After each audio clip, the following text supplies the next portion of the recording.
सो है एवरीवन, हमारा पहाड़ी स्कूल ऑफ आर्ट आज हम स्टार्ट करने जा रहे हैं। तो 17 टू 19 सेंचुरीज का टाइम पीरियड है पहाड़ी स्कूल ऑफ आर्ट का। ठीक है, मिडल ऑफ 19 सेंचुरी, जब 19 सेंचुरी है जैसे कि उसका एक 20 सेंचुरी है, तो जो 19 सेंचुरी का हाफ है वो बीच का टाइम है जो उसकी इसमें बात की गई है। जियोग्राफिकल सिचुएशन यानी कि कहाँ पे इसकी लोकेशन पड़ती है उसको देखेंगे सबसे पहले हम। तो जियोग्राफिक लोकेशन क्या है इसकी? The Pahari region compromises of the present state of Himachal Pradesh. कहाँ पे शामिल है ये? हिमाचल प्रदेश जो आज का है, आज का जो प्रेजेंट स्टेट है उसमें है ये पहाड़ी रीजन। क्योंकि पहाड़ कहाँ है, आप ऐसे हिसाब लगा लो, हिमाचल वगैरह में कितना पहाड़ी रीजन है तो वहाँ पे ये है। और कुछ आसपास के एरिया भी हैं जो ज्वाइन करते हैं, जैसे हिमाचल प्रदेश के पास अब हिमाचल प्रदेश है तो साइड में पंजाब भी है, तो वो पंजाब, ठीक है, कुछ एरिया जम्मू कश्मीर का भी हिमाचल में ऐड हो जाता है, कुछ एरिया कश्मीर का, जम्मू का, ठीक है, और कुछ गढ़वाल का उत्तर प्रदेश को साइड से भी ऐड इसके अंदर हो जाता है, जो अब कहाँ है, उत्तरांचल में। ठीक है, द यहाँ पर हम आगे देखेंगे। सो इसके अंदर क्या है, तो जो इसकी एरिया की बात हो रही है, whole area, the whole area, जो सारा एरिया है of this area was divided into small states ruled by Rajput princes. जो ये एरिया था पहाड़ी स्कूल का, इसको थोड़े थोड़ा एरिया बांट रखा था राजपूत प्रिंसेस जो आए थे यहाँ पे राज करने की। थोड़ा सा तेरा है, थोड़ा सा इस राजा का है, थोड़ा सा उसका है। ठीक है, जो मतलब कि कभी कभी अंगेज हुए होंगे वारफेयर्स वगैरह में, युद्ध वगैरह में। तो क्या था, these states were also centred of, इसमें अलग अलग क्या था, ऑफ आर्टिस्टिक एक्टिविटीज़ के अंदर बहुत सी एक्टिविटी थी, centres of drawing artist activity, जहाँ पे कलामत जो कलाई वगैरह थी आगे बढ़ी थी from later 17 to nearly middle of 19 century, जो हम पहले पढ़ चुके हैं। ठीक है, ये इसका टाइम पीरियड है। क्योंकि एज मैनी आर्टिस्ट जहाँ पे यहाँ पे आर्टिस्ट राजस्थान के थे, ठीक है, कहाँ अब पहाड़ी रीजन में सेटल हो गए थे, वो राजस्थान से पहाड़ी रीजन में जाते हैं। अब राजपूत लोग कहाँ थे, राजपूत कहाँ राज करते थे, राजस्थान में, तो वो राजस्थान से यहाँ पे राजपूत लोग पहाड़ी रीजन में आते हैं, क्योंकि वो मुगल लोगों से डरे थे। क्योंकि राजस्थान में क्या था, मुगलों का बहुत, जैसे मुगलों ने बुरा हाल कर रखा था वहाँ पे, तो वो इसलिए कहाँ पे आए अब अपना यहाँ पहाड़ी रीजन में। तो उन्होंने क्या कहा, इसलिए यहाँ पे इसको थोड़ा सब schools of Rajput school of art भी बोल दिया जाता है। तो क्या है ओरिजिन एंड डेवलपमेंट, हम इसका देखें तो कैसे ये इसका मतलब कहाँ से निकल के आई है, कैसे इसकी डेवलपमेंट आगे आगे हुई है पहाड़ी आर्ट की। तो कैसे हुई, Pahari miniatures are known for their seniority, lyricism, spontaneity, natural symbolism, minor details, superb sense of composition and deep sense of expressing human expressions। इसमें क्या है, जो पहाड़ी मिनिएचर पेंटिंग है, मिनिएचर पेंटिंग होती थी छोटी छोटी पेंटिंग्स, तो वो किस लिए फेमस है, उनकी जैसे शांति दिखाती है पेंटिंग में, इतनी शांति वगैरह दिखाती है। मैंने लिख रखा है आपको आपके लिए यहाँ पे हिंदी मीनिंग में, कोई सिंपलनेस दिखाते, कितनी सिंपल है, गीतात्मकता, यानी कि उसमें कितनी लिरिक्स वगैरह, कितना म्यूज़िक सा छुपा हुआ है, कोई आसपास की जो प्रकृति है उसको भी दिखाया हुआ, नेचुरल जो नेचर वगैरह था हमारा, नेचुरल सिंबोलिज्म, यानी कि कोई किसी चीज़ का प्रतीकार्थ माना जाता है ना, कि इस चीज़ का प्रतीक है, ऐसे खुशी का प्रतीक, दुख का प्रतीक, ऐसे सब कुछ दिखा रखा है। और अच्छे से यहाँ पे रचनाएं भी दिखाई हुई हैं लोगों की, और इसमें ह्यूमन एक्सप्रेशंस होते हैं, जो मतलब कि एक इंसान के जो भाव भंगिमाएं होती हैं उन्हें बहुत अच्छे से दिखाया गया है। ये पहाड़ी आर्ट है जो is a creative combination of Gujarat manuscripts. इसमें कॉम्बिनेशन यानी कि कंबाइन कर देना, मतलब कि मिलाव। इसमें पहाड़ी स्कूल में क्या मिलता जुलता है, गुजरात मैन्यूस्क्रिप्ट्स भी थोड़ी थोड़ी इसमें ऐड हुई हुई है, हैंड रिटन जो है मैन्यूस्क्रिप्ट्स यानी कि लिखी हुई, थोड़े थोड़े उनकी भाषा वगैरह में लोकल फोक आर्ट वगैरह भी इसमें यूज़ हुई है। Mughal style and Rajasthani art of first half of the 17th century which was had already absorbed the styles of Akbar Jahangir and Shah Jahan periods. तो अकबर जहांगीर शाहजहाँ वगैरह के पीरियड्स का ये टाइम पीरियड है। The path of improvement started with indigenous love of colour.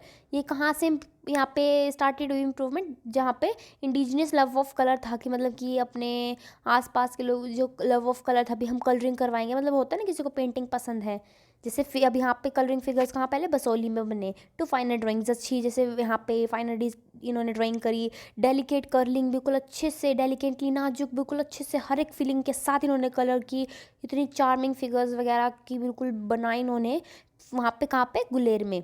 और बिल्कुल clear and simple, बिल्कुल ऐसे सांसारिक, मतलब अपना सारे जैसे टाइप से पेंटिंग कर सकते थे, की जम्मू में भी की। एंड फाइनली उन्होंने क्या की, बिल्कुल कहाँ पे शिखर पे पहुँच गई, पिन्नेकल पे, बिल्कुल पिन पे, बिल्कुल टॉप पे, बिल्कुल कहाँ पे मतलब इन्फ्लुएंस हो गया, कहाँ इनको पहचान मिली, कांगड़ा एंड गढ़वाल स्कूल में, जहाँ पे इन्होंने लिरिकिज्म, सॉफ्ट कॉन्टर्स, ग्रेसफुल फॉर्म्स वगैरह सब यूज़ की थी ह्यूमन ने अपना जो ये सॉरी वुमेन जो है उन्होंने जैसे अपना टेंडरनेस ऑफ लव दिखाया है, सेलिब्रेट किया है, कोमलता यानी कि प्रेम भाव वगैरह सब दिखाया है इन्होंने यहाँ पे, ठीक है। तो क्या आगे इसमें देखो, the beauty of nature in this mountains inspired by the artist of those mountains these mountains and they both seem to celebrate the glory of them themes of love. अब इसमें ब्यूटी दिखाई गई है नेचर की। अब हमारा जो आसपास की प्रकृति है, जो ये पहाड़ों में दिखाते हैं, पहाड़ों में कितनी सुंदर प्रकृति होती है उसको दिखाया गया है। अब आर्टिस्ट उससे इंस्पायर होते हैं, देखते हैं पहाड़ों में बैठा है भाई बंदा कि भी कितने सुंदर है, फिर वो उनको देख के उनकी ड्राइंग करते हैं। तो उन्होंने उनकी ड्राइंग को बनाया हुआ है, बहुत सारा मतलब थीम्स ऑफ लव को यूज़ किया हुआ है, यानी कि जैसे राधा कृष्णा की पेंटिंग वगैरह ले ली ऐसे। Art and artist flourished here freely, यहाँ पे बिल्कुल फ्री और इंडिपेंडेंट है, बंदा बैठा है भाई नेचर में एंजॉय कर रहा है, वो जो मर्जी पेंटिंग बना सकता है। अब उसको यहाँ पे सीन ही सीन है उसके आगे, पहाड़, पेड़ पौधे, हरियाली, स्ट्रीम्स, यहाँ पे रेनफॉल सब कुछ है, तो वो किसी चीज़ की पेंटिंग बना सकते हैं, इतने फ्री और इंडिपेंडेंट है, यानी कि बिल्कुल उन पर फ्रीडम है, ठीक है। इसके बाद जबकि यहाँ रूलर्स वगैरह भी थे, राजा संसार चंद के संरक्षण में थी वो एरिया, लेकिन ये ऐसा कुछ नहीं था कि राजा उन पे प्रेशराइज कर रहे हैं उन्हें कि तुम ये पेंटिंग बनाओगे, ऐसा कुछ नहीं था, यहाँ सही था सब कुछ। Who would not impose any terms in following, वही बात है कि तुम इस स्टाइल को फॉलो करो, वो कोई इम्पोज नहीं करता था उनके ऊपर कि दबाव नहीं बनाता था। इसका अब क्या रिजल्ट निकला कि हिंदू आर्ट थी जो अच्छे से वो आगे बढ़ पाई, शिवनेत और वैष्णोनेत यानी शिव जी जो गॉड है हमारे, लॉर्ड शिवा और लॉर्ड विष्णु जो है, उनसे जो थीम्स इन्वॉल्व हुई वो आराम से अपना कर सके, ठीक है। अब उनको मतलब ड्रॉ कर सके। अब वो इसमें क्या हुआ, अच्छे से इन्होंने क्या दिखाया मिनिएचर पेंटिंग में, पहाड़ी रीजन की पेंटिंग में बिल्कुल उनकी फेमस सीरीज़ को भी यूज़ किया है। अब बात आई गई है हिंदू धर्म के भगवानों की, तो उन्होंने भगवत इसमें क्या क्या यूज़ किया, एक तो द भगवता, ठीक है, यहाँ देखो द भागवत को यहाँ पे यूज़ किया, गीता गोविंद को, बिहारी सत्सई को, ठीक है, और बारहमासा कौन क्या है, 12 देखो 12 मास क्या होते हैं, महीने, तो जो 12 महीने हैं 12 मंथ से रिलेटेड एक बुक है, यानी कि मतलब उसमें सारे 12 के 12 महीने में जो ये चेंजेस आते हैं नेचर में, गर्मी सर्दी, पतझड़ का, आषाढ़ वसंत, ठीक है, जो सारे मौसम आते हैं सबका वर्णन अच्छे से किया गया है। रागमाला सीरीज़ जो 1760 टू 1780 में AD में पेंटेड हुई थी, बनी थी, पेंटिंग हुई थी इनमें, ठीक है, इनके ऊपर काम हुआ था। तो ये सारों का ही ये टाइम पीरियड है, ये इस टाइम पीरियड के बीच में 10 साल जो थे ये इनमें ही बनी जितनी बनी। जो पोइट्री है इसके अंदर हम देखें तो पोइट्री किसकी है, Surdas, Tulsidas and other poets of that new era. इसमें पोइट्री यानी कि कविताएं किस किस की यूज़ की हुई है, सूरदास के पद कि उनके कुछ दोहे, तुलसीदास के, ठीक है, इनके अलग अलग पोइट्स को जो इतने फेमस हैं। देखो अभी इतने ज़्यादा, आप अगर आप पे हिंदी है, ठीक है, अगर आप हिंदी आर्ट्स के स्टूडेंट हो तो उसमें भी आप देखोगे कि सूरदास, तुलसीदास का तो मतलब जिक्र है ही हर जगह, ठीक है।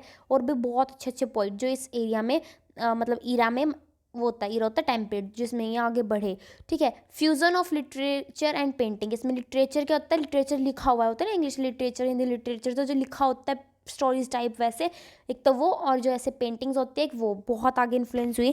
The painting of music and painting in Ragamala paintings beat all standards set so far in other Rajput schools. हर एक फ्यूज़न था यहाँ पे, म्यूज़िकल पेंटिंग्स, जो म्यूज़िक कहाँ पे, अब लिरिक्स वाली पेंटिंग होती है ना, जो रागमाला, राग के ऊपर की वो म्यूज़िक था, ऐसे रागों के ऊपर बहुत वर्क होता है, म्यूज़िक स्टूडेंट्स को पता होता है।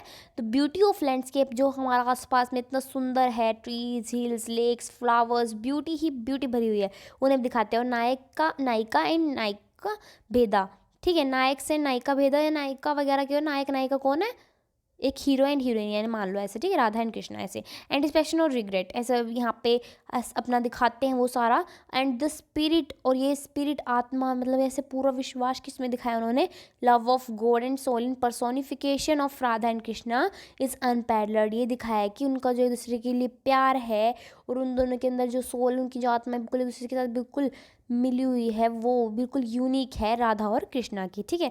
अब पहाड़ी स्कूल के हमारे सब स्कूल्स भी हैं कुछ, वो कौन कौन से हैं, हम इनके नेम आपको बहुत अच्छे से याद होने चाहिए, पेपर में बार बार पूछे जाते हैं कौन कौन से हैं। Basoli school of art, Kangra school of art, Jammu Kashmir school of art, गुल्लेर school of art, कुल्लूमंडी school of art, Garhwal, ठीक है, और एक यहाँ पे देखिए यहाँ पे पंजाब स्कूल ऑफ आर्ट और चंबा, ठीक है। तो कितने हैं टोटल 8। तो हम अपनी नेक्स्ट वीडियो में कवर अप करेंगे बसोली स्कूल ऑफ आर्ट, ठीक है। तो होप्स आपको ये हमारा जो origin and development and geographical जो भी इसकी लोकेशंस वगैरह थी समझ में आ गई होगी, ठीक है। चलो नेक्स्ट वीडियो मिलते हैं, बाय बाय।